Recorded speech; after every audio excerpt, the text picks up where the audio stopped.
Hey scaredy cats, it's me, Scaredy Matt. Zombies. Remember those little guys? For a while, there were zombies everywhere. It felt like they were overwhelming us. Millions of zombies running around gobbling up brains, coming from every direction, just endlessly marching towards us. No hope of escape. Now at times, it feels like zombies are a little less overdone, thank God, but they still haven't fully lived down the stink of those days. I think it's safe to say we're all a little fucking sick of zombies.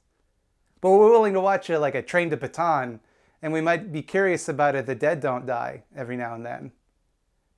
But something terrible has happened to zombies.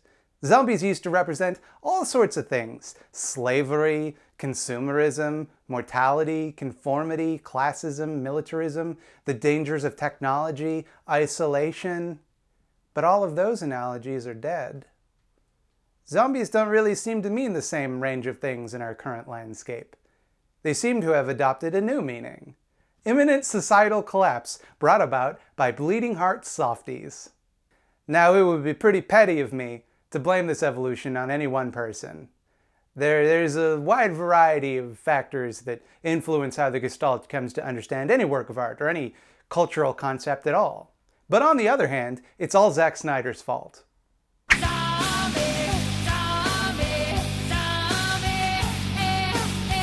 The myth of the zombie has its roots in Haitian folklore.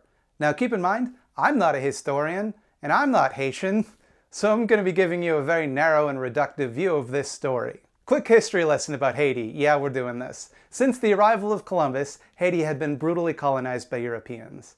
In the 17th to early 19th century, Haiti was ruled over and enslaved by the French. Then the French went ahead and had a big old revolution trying to establish human rights and shit. So the colonized Haitian people were like, yeah? So the Haitians led a bunch of revolts, kicked the French's asses up and down the street, and set themselves free.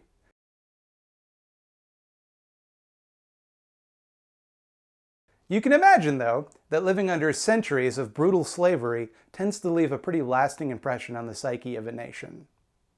In Haitian folklore, a zombie isn't a mindless corpse that feeds on the flesh of the living. It's a corpse that has been reanimated by dark magic to become an eternal slave. Completely lacking all agency of its own, a zombie does its master's will without question. And if ending up like that sounds scary to you, imagine how scary it must have sounded to people who had fought a bloody revolution to free themselves from earthly slavery. A perpetual, eternal enslavement that you could not possibly escape from, no matter how hard you tried. Now, old-timey Hollywood always had some weird ideas about zombies. Sometimes they were hypnotized alive people, sometimes they were dead people that were reanimated by mad scientists, or aliens, or radiation. Very occasionally, they were created by extremely problematic stereotypes of voodoo practitioners. Voodoo is just a religion. It's a normal-ass religion. It might surprise you to learn that early Hollywood didn't really consider the perspective of Haitian people all that important. When these movies did acknowledge Haiti, it would be in the same way that a movie today might acknowledge Transylvania. It's a spooky place where foreigners live, and there's evil magic there. Then came a little movie called Night of the Flesh Eaters, later renamed Night of the Living Dead. Of the Living Dead, Night is a landmark film in a lot of ways, and it represented the birth of a genre of zombie movies so completely divorced from the term that it might as well have invented the concept of a zombie. It didn't! And we should acknowledge that, but when you and I think of a zombie, this is what we think of, typically. In Night of the Living Dead, the word zombie is never spoken. In fact, it's not in the screenplay either, where the creatures are called ghouls. Only after the film's release did people start to refer to the creatures as zombies. And unlike traditional zombies, these guys ate the flesh of the living, and if they bit you, you'd turn into a zombie, like a werewolf or a Dracula. And this has been the dominant interpretation of the zombie ever since. When we talk about a zombie movie, this is usually, but not always, what we mean. It's here also that zombies as an analogy tend to get a little more nebulous. The zombies in Night of the Living Dead don't really matter. They're the central conceit of the film, they're the inciting incident, but what the movie is exploring is how characters react in a crisis, how danger and fear can spread paranoia and violence, how stress can make people stop listening to one another and foster division. The zombies could really be replaced with any crisis that forces the characters inside, and the story of the movie would proceed the same way. At the end, the movie's hero, Ben, an African-American man, is shot dead by a roving band of armed white vigilantes. In this movie about division, and how a lack of mutual understanding can make people cruel to one another, there seems to be this deliberate invocation of America's ugly history of lynching. Now, I know that the part of Ben wasn't originally written for Dwayne Jones or for a black man. I have no doubt that Jones just gave the best performance of the actors auditioning for the part, because he's great in this movie. But I also find it difficult to believe that it was lost on everyone involved in the making of this movie that the image of white vigilantes murdering an innocent, not to mention heroic black man, made a powerful statement, particularly as this movie came out in the middle of the fucking civil rights movement. It's possible that this was all just happenstance, but they had to be aware that the movie was going to be read this way, and therefore, they were still making a political statement by choosing to include it.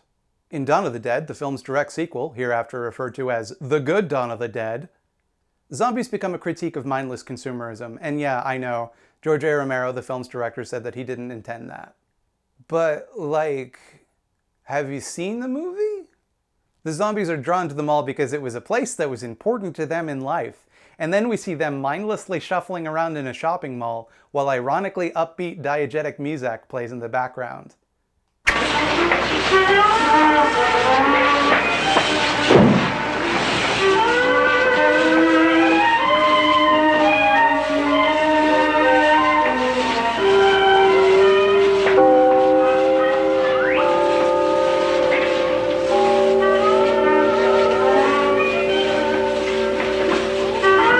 Also, the characters in the movie go through phases where they're consuming stuff to try and make themselves happy in a world that's falling apart and find that it doesn't.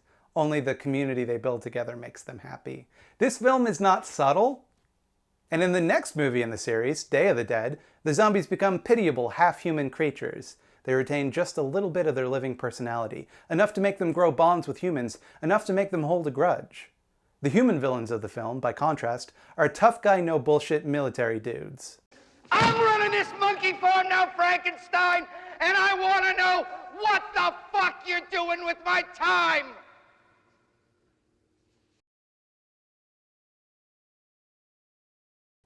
And this is a huge theme in a lot of zombie movies.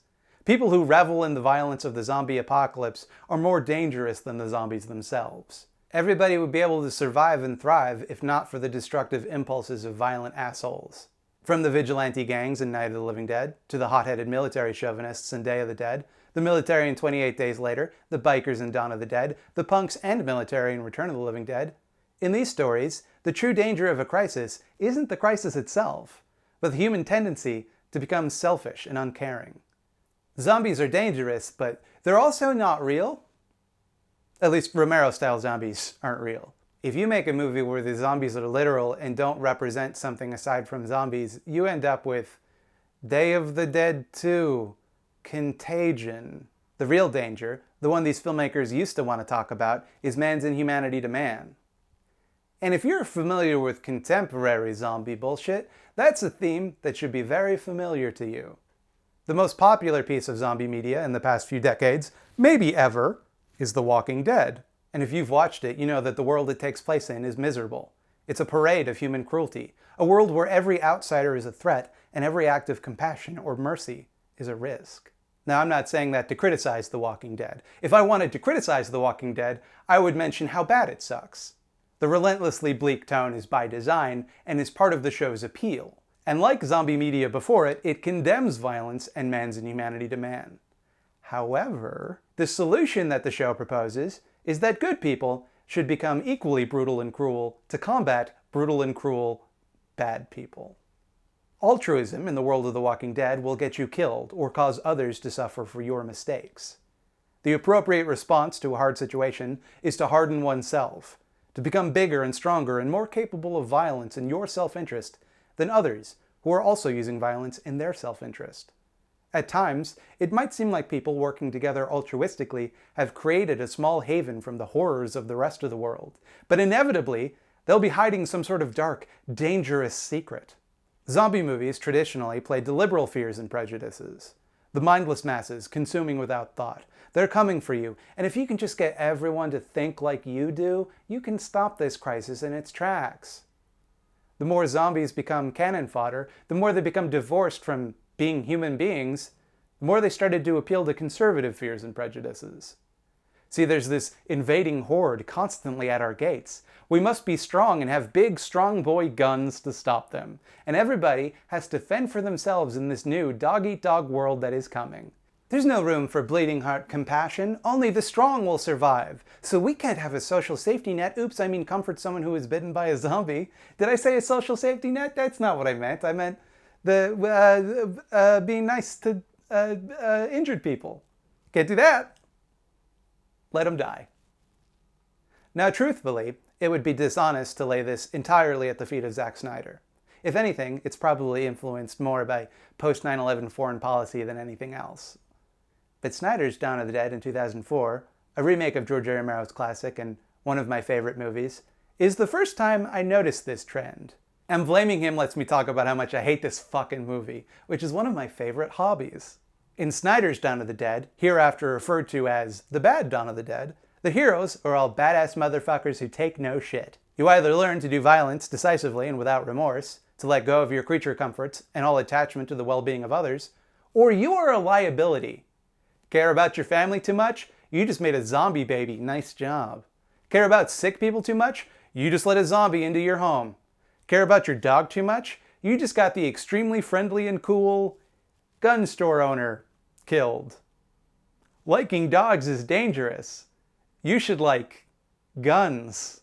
One of the heroes of the movie starts off by literally kidnapping the other main characters and imprisoning them until he's defeated. Don't worry though, he's violent and doesn't give a shit about anything, so he's just the sort of person you want on your side. Sarah Polley's character chides the dude from Modern Family about the glee he takes in shooting zombies, which, in fiction, is a fucked up thing to enjoy, because they were all people at some point. And he defends himself and says that if he were a zombie, he'd want to get shot rather than scrabbling around his little zombie. And okay, yeah, sure, but would you want people to laugh at your misfortune while they did it? Would you want people to enjoy putting you out of your misery? Imagine walking into funeral homes and shooting dead bodies in the dome piece. And then when people tell you like, hey, don't shoot grandpa, that's a fucked up thing to do, you say, well, when I'm dead, I won't care who shoots me. So it's fine. And that's technically true, but it misses the broader point that enjoying violence for violence's sake is fucked up, man. And I'm not talking about watching a violent movie. I mean doing real-life violence. It is something you may have to do in certain extreme situations, but it's really fucked up and weird to enjoy it. That's a really weird and bad quality to have. And yeah, the character making this argument is a villain. He's not meant to be likable. But he's still proven right when Sarah Polley shoots his brain off when he becomes a zombie. What do you know? It does feel good to do violence against worthy targets. Doesn't it? Now you can get away with something like that in a heightened reality like Zombieland or Evil Dead 2. Those movies don't really show you the stakes of violence. It's all cartoon silliness. It's a black comedy. The joke in these movies is the tonal dissonance between the slapstick silliness and the brutality on display. The joke is how fucked up it is to laugh at that. The bad Dawn of the Dead, though, shows people suffering realistic violence, shows the trauma that inflicts on survivors, and then lets you know that if violence can be justified, it's okay to enjoy it, to revel in it, maybe to fantasize about doing it. Maybe if the rules broke down a little bit, maybe if society collapsed and you got to do whatever you wanted, you could dish out all sorts of violence to everybody you think deserves it, and it would be okay, because it's all justified. It had to be done.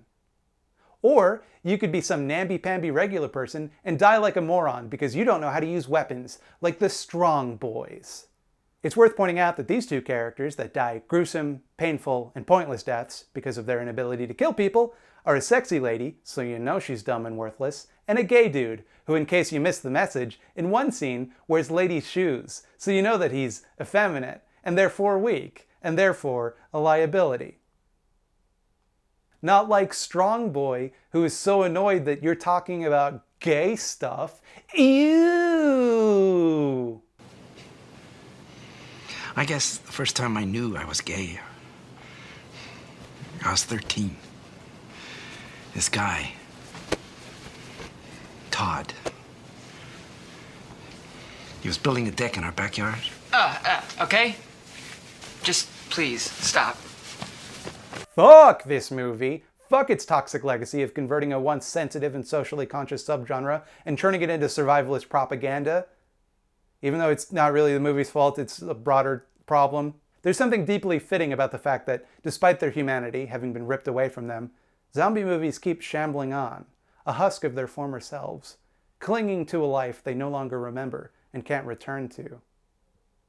Maybe the real zombie was movies. Thanks for watching, fuck Zach Snyder, and please press the like and subscribe buttons for me, your old buddy, old pal, Matt.